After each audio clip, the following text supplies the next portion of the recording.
હવે વિદ્યાર્થી મિત્રો જોઈએ, આપણે ગઈ વખતે રેખાના વિવિધ સ્વરૂપોની ચર્ચા કરેલી.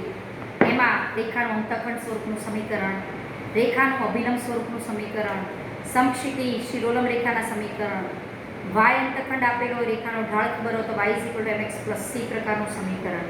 હવે એ બધા સમીકરણો આપણે જોયા. એના પછી એક ઉદાહરણ છે, ઉદાહરણ 11 ને 12. એના ઉપર આધારિત જ છે, એ તમે ગણજો. હવે જોઈએ સ્વાધ્યાય 10.2માં જે ઉપર સૂચના આપી છે કે પ્રશ્ન નંબર 1 થી 8માં આપેલી શરતોનું સમાધાન કરે તેવી રેખાઓના સમીકરણ શોધો. એટલે તમને કોઈ શરતો આપી છે, એ શરતોને આધીન તમારે રેખાના સમીકરણ શોધવાના છે. હવે પહેલી શરત છે x અક્ષ અને y અક્ષના સમીકરણો લખો. હવે આમ તો x અક્ષ એટલે કે આપણે y = 0 રેખા કહેતા હોઈએ, પણ એને કેમ y = 0 રેખા કહીએ છીએ એ અહીંયા સમજી લો. ધારો કે આ x અક્ષ છે, આ y અક્ષ છે.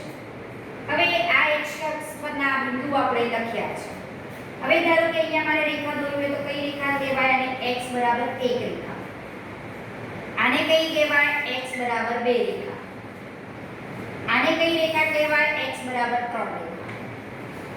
હવે આને તમે કઈ રેખા કહેશો? x = -1. તો આને કઈ રેખા કહેવાય? આ y અક્ષને x = 0 રેખા કહેવાય. આ x = 1, x = 2, x = 3, x = -1. તો y અક્ષને x = 0 રેખા કહેવાય. એટલે એનો મતલબ થયો કે y અક્ષને x = 0 રેખા વડે દર્શાવાય. રેખા વડે દર્શાવાય. હવે અને આમાં આપણે અત્યાર સુધી કહેતા આવ્યા છે કે y અક્ષ પર કોઈ પણ બિંદુ હોય તો એનો x-યામ 0 હોય, એટલે કે આ રેખાને તમે x = 0 રેખા તરીકે લઈ શકો. પછી પૂછ્યું છે કે x અક્ષનું સમીકરણ કયું? હવે ધારો કે આ આપણો y અક્ષ ને x અક્ષ, આ 0 1 2 3 -1 1 2 3 -1 -2 -3. હવે આને આપણે x અક્ષ કહીએ છીએ અને y અક્ષ. આ રેખાને આમ આપો તો કઈ રેખા કહેવાય? સમક્ષિતિ રેખા કહેવાય. y = 1 રેખા કહેવાય. આને કઈ કહેવાય? y = 2 રેખા. એ જ પ્રમાણે y = 3. આને કઈ રેખા કહેશો? y = -1. તો આને કઈ રેખા કહેવાય? x અક્ષને y = 0 રેખા કહેવાય. એટલે x અક્ષને આપણે y = 0 રેખા તરીકે ઓળખીશું. રેખા વડે દર્શાવો. અને આનો ઉપયોગ આપણે આગળ કરેલો જ છે, પણ એને કીધું કે રેખા સ્વરૂપે દર્શાવો એટલે આપણે આકૃતિથી સમજાવ્યું છે. પછી છે બીજું, -4 3 બિંદુમાંથી પસાર થતી ને 1/2 ઢાળવાળી રેખાનું સમીકરણ. કયા બિંદુમાંથી પસાર થતી? -4 3 બિંદુમાંથી. આમાંથી પસાર થતી અને ઢાળ કેટલો છે? 1/2. એવી રેખાનું સમીકરણ શોધવું છે. તો બિંદુ ઢાળ સમીકરણનો ઉપયોગ કરો. બિંદુ ખબર છે અને ઢાળ ખબર છે, તો આને x1 y1 બિંદુ કહો. તો ઢાળ બિંદુ સમીકરણ પ્રમાણે રેખાનું સમીકરણ y - y1 m × x - x1. અને x1 y1 બિંદુ કહો અને m એટલે ઢાળ અને x - x1. એટલે આ આપણું થશે, આ 2 ને અહીંયા લાવો, 2y - 6 = x + 4. તો x - 2y + 10 = 0. આ 2y ને સામે લઈ ગયા, -6 + 6. એટલે આ રેખાનું આપણું સમીકરણ થશે. અને આપણું સમીકરણ સાચું છે કે ખોટું આપણે જાતે ચેક કરી શકીએ. આમાં x ની જગ્યાએ -4 મૂકો અને y ની જગ્યાએ 3 મૂકો, એટલે જે સમીકરણ આવે એ સમીકરણનું સમાધાન કરતું બિંદુ જ હોય. જોઈ લો, -4 અને 3, -4 - 6 - 10 + 10 = 0. પછી 0 0 માંથી પસાર થતી m ઢાળવાળી સેમ મેથડ.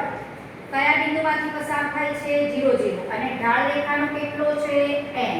તો બિંદુ અને ઢાળ રેખા માટે ખબર હોય તો બિંદુ ઢાળ સમીકરણો પરથી તમે રેખાના સમીકરણને આ રીતે આપણે લખીએ છીએ. બિંદુ x1 y1 તરીકે આપણી પાસે 0 0 બિંદુ છે, એ અહીંયા મૂકો.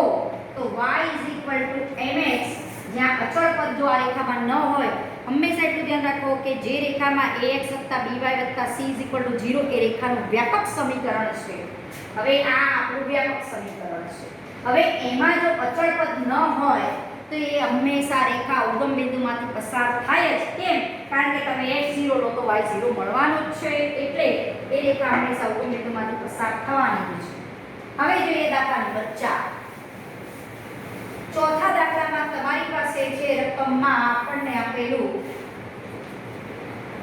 કે 2√3 વાળી અને x અક્ષ સાથેનો જોક 75° હોય તો તેવી રેખાનું સમીકરણ શોધો. કયા બિંદુમાંથી પસાર થતી? 2√3 અને જોક એટલે થીટા. x અક્ષની ધન દિશા સાથેના ખૂણાને આપણે જોક કહીએ છીએ અને એ આપ્યો છે 75°. હવે જોક કોને કહેવાય? કોઈ રેખાએ x અક્ષની ધન દિશા સાથે બનાવેલા ખૂણાને આપણે જોક કહીએ છીએ. હવે તમને થાય છોકરાઓ કે અહીંયા છોકરાઓને તકલીફ હોય છે કે આ રેખા આમ દોરવી કે આમ દોરવી. ધારો કે આ 0 1 2 અને 3, આ 2, આ 1 2 અને 3, 1 point something into 2 એટલે લગભગ અહીંયા આવશે આ 2 અને આ બિંદુ આપણું અહીંયા આવશે 2 અને 2 point something, તો આને આપણે કહીએ 2√3 બિંદુ કહીએ. બરોબર. હવે આ રેખા x અક્ષ સાથે 75° નો ખૂણો બનાવે છે. હવે તમને કહે કે આ રીતે રેખા દોરી તો આ તમે ખૂણો દેખી શકો છો કે આ ખૂણો 90 થી મોટો થયો, 75 થી મોટો લાગે છે, એટલે 90 થી મોટો લાગે છે એટલે ગુરુકોણ છે એટલે તમે આ રીતે રેખા દોરી શકશો નહીં. હવે તો રેખા દોરાય કઈ રીતે? તો ધારો કે આ રેખા એનો મતલબ થયો કે આમ હોવી જોઈએ અને x અક્ષની દિશા સાથે જોક એટલે શું? રેખાએ x અક્ષની ધન દિશા સાથે બનાવેલા ખૂણાને આપણે જોક કહીએ છીએ. તો આ આપણે ધારો કે આ મેં રેખા આમ દોરી તો આ રેખા x અક્ષની ધન દિશા સાથે 75° નો ખૂણો બનાવે. તો એના જે tan મૂલ્ય છે એને આપણે ઢાળ કહીએ છીએ. એટલે tan થીટા એટલે tan 75, tan 75 એટલે tan 45 + 30. યાદ ન હોય કિંમત તો આપણે શોધી શકીએ. tan 45 + 30 એટલે 75 tan x + tan y નું સૂત્ર એપ્લાય કરો તો tan 45 + tan 30 upon 1 - tan 45 * tan 30°. હવે tan 45 એટલે આપણને ખબર છે એની કિંમત 1 થાય. એ આપણે કિંમતો જે tan ના મૂલ્યો જાણીએ છીએ એના ઉપરથી એ આપણે કિંમતો મૂકી દઈએ એટલે આ આપણો ઢાળ થશે. tan 45 ની જગ્યાએ આ 1 મૂક્યો. tan 30 એટલે એની કિંમત થશે 1/√3 અને આમાં પણ અહીંયા tan 45 એટલે 1 અને આ 1/√3 તો આ √3 + 1/√3 - 1 આ થયો રેખાનો ઢાળ. હવે રેખાનો ઢાળ ખબર છે, બિંદુ ખબર છે કે આ રેખા 2√3 માંથી પસાર થાય છે માટે રેખાનું સમીકરણ અને l નામ આપીએ માટે રેખા l નું સમીકરણ y - y1 બરાબર m એટલે આપણું આ પદ છે x - x1 y આ x1 y1 તરીકે વિચારો x1 y1 y - y1 બરાબર m x - x1. આ √3 - 1 ને અહીંયા લઈ જાઓ એટલે y - 2√3 √3 + 1 x - 2. હવે આ રેખાને હંમેશા રેખાનું સમીકરણ જ્યારે પૂછે ત્યારે ax + by + c = 0 ફોર્મ જે છે એનું વ્યાપક સમીકરણ એ સ્વરૂપમાં આપણે લખવું પડે અને જવાબ પણ એ રીતે જ ગોઠવેલા હોય છે ચોપડીના. તો અહીંયા આપણે સાદુરૂપ આપી દઈએ y ને ખાલી √3 - 1 વડે ગુણીએ એટલે √3 - 1 * y - 2√3 * √3 - 1 બરોબર √3 + 1 x - 2 √3 + 1. હવે આનું સાદુરૂપ આપી દઈએ આપણે એટલે 2 * 6 - +2√3 √3 + 1 x - 2√3 - 2 બરોબર. હવે આ પદને અહીંયા રાખીએ ax + by તો a તરીકે આ વસ્તુ છે આપણી પાસે √3 + 1 x - √3 - 1 y એટલે ax + by સ્વરૂપ થઈ ગયું બરાબર c લખો કે +c = 0 સ્વરૂપ લખો બંને ચાલે. હવે આ પદને તમે સામે લઈ જાઓ એટલે -4√3 થશે. 2√3 હતા અને -2√3 આવ્યા -4√3 અને આ -6 આવી જાય +6 એટલે +4 = 0 તો આ સમીકરણને આપણે આ રીતે લખી શકીએ. 4 કોમન કાઢો તો આને આમ પણ લખાય અને તમે અહીંયા -4 કોમન કાઢો તો √3 -1 લખો. બંને રીતે તમે સાચા જ છો. આટલું લાવ્યા એટલે સાચું. √3 -1 બરાબર 0. હવે ઘણા એને આમ પણ લખતા હોય છે, એ લખો તો પણ સાચું. બરાબર 4 √3 -1. આ છે આપણે 2 to √3 માંથી પસાર થતી અને x અક્ષ સાથે 75 નો જોક બનાવતી રેખાનું સમીકરણ. હવે પાંચમો અને છઠ્ઠો દાખલો પહેલા જોઈએ. દાખલા નંબર 5.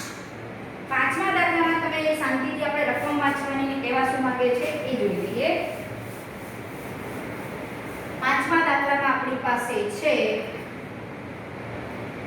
x અક્ષને ઉગમ બિંદુથી 3 એકમના અંતરે ડાબી બાજુએ છે. પહેલા તો શું x અક્ષને ઉગમ બિંદુથી 3 એકમ અંતરે ડાબી બાજુ છેદતી આ 1 2 અને 3 એકમ અંતરે x અક્ષને ડાબી બાજુથી છેદતી 3 એકમ અંતરે છેદતી. બરોબર. અને શું કીધું છે? જેનો ઢાળ -2 છે. તો રેખા તમે આમ દોરો કે આમ દોરો? x અક્ષને ઉગમ બિંદુથી 3 એકમ છે એટલે કે અહીંયા છેદે છે તો -3 છે. બરોબર. અને કીધું છે કે જેનો ઢાળ -2 છે. હવે રેખાનો ઢાળ કોને કહીએ? કે રેખા x અક્ષની ધન દિશા સાથે જે ખૂણો θ બનાવે એને આપણે એના tan મૂલ્યને રેખાનો ઢાળ કહીએ છીએ. તો હવે જો તમારો θ 0 થી 90 ની વચ્ચે હશે તો તમારો ઢાળ ધન આવશે અને 90 થી 180 ની વચ્ચે હશે θ તો એનું મૂલ્ય ઋણ આવશે ઢાળનું. તો અહીંયા આપણને ઢાળ ઋણ આપેલું છે. તો એનો મતલબ થયો કે આ રેખા x અક્ષની ધન દિશા સાથે ગુરુકોણ માપનો ખૂણો બનાવતી હશે. એનો મતલબ કે 90 થી 180 નો વચ્ચેનો એનો ખૂણો હશે. તો જ એનો ઢાળ -2 થાય. એટલે ઢાળ -2 થાય નહીં.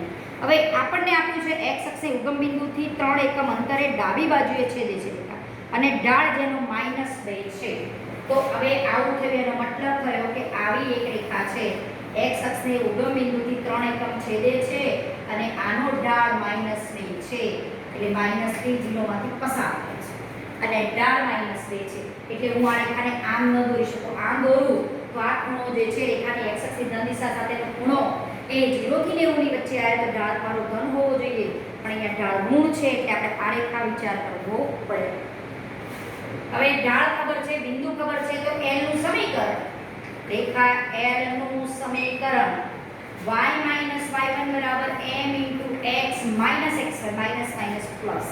તો આ આવશે આપણી પાસે આ સમીકરણ 2x y 6 - 6 આ બાજુ લાવો એટલે +6 0. એ આપણી રેખાનું સમીકરણ બનશે. હવે એવો જ દાખલો છે છઠ્ઠો. y અક્ષને ઉગમ બિંદુથી 2 એકમ અંતરે છેદતી અને x અક્ષની ધન દિશા સાથે 30 નો ખૂણો બનાવતી રેખાનું સમીકરણ શોધો. દાખલા નંબર 6.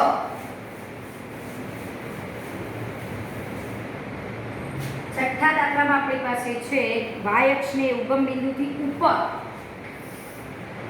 ઉપરની સાઈડ કીધું છે એટલે અહીંયા આવશે રેખા 1 2 3 4.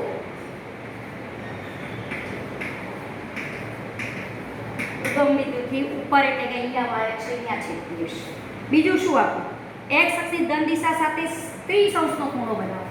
ધારો કે ચલો હું અહીંયાથી દોરું આમ રેખા વિચારું તો x અક્ષની ધન દિશા સાથે 30 થી મોટો ખૂણો થયો એટલે હું આ રેખા આ રીતે દોરી શકીશ નહીં. તો બીજો ઓપ્શન કયો વિચારી શકો? કે આવો વિચારી શકાય. આ રેખા ધારો કે આવી છે. બરોબર.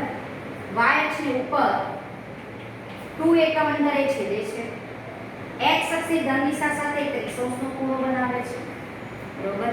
તો હવે આ રેખાનું આપણે સમીકરણ શોધી શકીએ. હવે રેખા x અક્ષની ધન દિશા સાથે θ બરાબર 30 નો ખૂણો બનાવે છે તો એના tan મૂલ્યને આપણે રેખાનું ઢાળ કહીએ છીએ. એટલે tan 30 એટલે 1/√3 એની કિંમત થાય. હવે ઢાળ ખબર છે, રેખાનો બિંદુ ખબર છે તો રેખા L નું સમીકરણ y માઇનસ y1 બરાબર m into x minus x1. x1 y1 બિંદુ તરીકે લો તો આપણને આ સમીકરણ મળે. હવે આને આમ લખી શકાય ને આ થયું આપણું જે વ્યાપક સ્વરૂપનું રેખાનું સમીકરણ x -√3y + 2√3 = 0. હવે દાખલા નંબર 7 માં છે બે બિંદુઓમાંથી પસાર થતી રેખાનું સમીકરણ આપણને પૂછેલું છે. બે બિંદુઓ ખબર હોય અને આપણે થિયરી સમજી ગયા છીએ કે બે બિંદુઓ ખબર હોય અને બે બિંદુઓમાંથી પસાર થતી રેખાનું સમીકરણ શોધવું હોય તો તમે ગમે તે રીતે શોધી શકીએ છીએ. ઢાળ શોધીને કરાય, પછી સીધું x1 y1 તરીકે લઈને બિંદુ પણ કરાય. આ એક આ બે બિંદુઓ છે -1 1 અને 2 2 માંથી પસાર થતી રેખાનું સમીકરણ. હવે આને આલેખાત્મક રજૂઆત કરવાની આપણને જરૂર નથી, કારણ કે દોરો તો પણ ચાલે આલેખમાં અને ન દોરો તો પણ ચાલે. હવે આને નામ આપવું a અને આને b આપવું તો રેખા AB નું સમીકરણ એટલે આને x1 y1 તરીકે વિચારો અને x2 y2 તરીકે વિચારો તો તમે રેખાનો ઢાળ પણ શોધી શકો. તો આ રેખાનો ઢાળ એટલે y2 y1 x2 x1 તો -5/3 આ રેખાનો ઢાળ થાય. હવે આ બિંદુ x1 y1 માંથી પસાર થતી જે -1 1 માંથી પસાર થાય છે તમે પેલું મોટું સમીકરણ યાદ રાખીને કરો તો પણ ચાલે અને ઢાળ શોધીને આ રીતે લખો તો પણ ચાલે. -1 માંથી પસાર થાય છે. કયું સમીકરણ આપણે કીધું x -x1 x2 x1 બરાબર y y1 y2 y1 x1 y1 x2 y2 આ બધું આમાં મૂકી દો અને x y માં સમીકરણ શોધો તો પણ ચાલે. બંને રીતે જોઈશું, બંને રીતે જવાબ આપણા એક જ આવશે. જે -1 માંથી પસાર થાય જે બિંદુ ખબર છે, ઢાળ ખબર છે, માટે ઢાળ બિંદુનો ઉપયોગથી રેખાનું સમીકરણ બનશે y y1 બરાબર m ઇન્ટુ x x1. આ ત્રણ અહીંયા લઈ જાઓ -5x -5 તો 5x + 3y + 2 બરાબર 0. આ આપણી રેખાનું સમીકરણ આવશે. તે 5x + 3y + 2 બરાબર 0. આ જ સમીકરણને તમે મેં આ રીતે શોધ્યું હોત તો પણ આ દાખલો આમ પણ થઈ શકે. અને x1 y1 અને x2 y2 બિંદુ તો રેખા AB નું સમીકરણ આ શું છે? રેખા AB નું સમીકરણ. રેખા AB નું સમીકરણ તો આ પણ રેખા AB નું સમીકરણ આપણું બનશે x x1 x2 x1 બરાબર y y1 y2 y1. અને x1 y1 કો એટલે x1 તરીકે -1 x2 x1 બરાબર y y1 બરાબર y2 y1. તો આનું સાદુરૂપ આપીએ તો x + 1/3 બરાબર y -1/-5. -5 અહીંયા ગુણાશે એટલે આપણું સમીકરણ 3 અહીંયા ગુણાશે એટલે આ સમીકરણ આવશે જે આગળ મેળવ્યું હતું એ પ્રમાણે જ રેખાનું સમીકરણ આવશે. બંને સમીકરણ એક રાઈટ છે. હવે આપણું સમીકરણ સાચું છે કે ખોટું આપણે આ જાતે ચેક કરી શકીએ. બિંદુ મૂકો -1 1 -1 અને 1 મૂકો x થી બાય કરી તો -1 એટલે -5 અને 1 મૂકો 3 અને 2 5 0 થઈ ગયા. એટલે આ રેખાના સમીકરણનું સમાધાન કરે છે. એટલે આ આપણો જવાબ સાચો છે. પછી છે દાખલા નંબર 8. ઉગમ બિંદુમાંથી રેખા પર દોરેલા લંબનું માપ 5 છે. એટલે ઉગમ બિંદુમાંથી લંબની લંબાઈ આપણે p કહીએ 5 છે. લંબ રેખાખંડ એ જે લંબ રેખાખંડ આપણે જે અભિલંબ સ્વરૂપનું રેખાનું સમીકરણ જોયું એ દાખલો થયો. કારણ કે ઉગમ બિંદુથી રેખાનું લંબ અંતર આપણને 5 આપ્યું છે અને જે લંબ રેખા છે એ x અક્ષની ધન દિશા સાથે જે ઓમેગા કહીએ છીએ એને 30° આપ્યો છે. તો એ રેખાનું સમીકરણ એટલે શું યાદ રાખીશું આપણે? x cos omega y sin omega બરાબર p. માટે માંગેલ રેખાનું સમીકરણ આવું બનશે. આપણે ઉગમ બિંદુથી રેખાનું લંબ અંતર ખબર હોય અને જે લંબ રેખાખંડ છે x અક્ષની ધન દિશા સાથે જે ખૂણો બનાવે એને આપણે ઓમેગા કીધેલો. હવે એ રેખાનું જો સમીકરણ સામેની રેખાનું પૂછ્યું હોય તો એ સમીકરણ આ છે. x cos 30 y sin 30 p એટલે 5. cos 30 એટલે આપણને ખબર છે એની વેલ્યુ √3/2. sin 30 એટલે 1/2. √3x + y/2 2 લસા અહીંયા આવશે એટલે 5 × 10. એટલે આપણી રેખાનું સમીકરણ થશે √3x + y = 10. બરોબર. હવે છે દાખલા આપણા સ્વાધ્યાયના એ આપણે પછી લઈએ.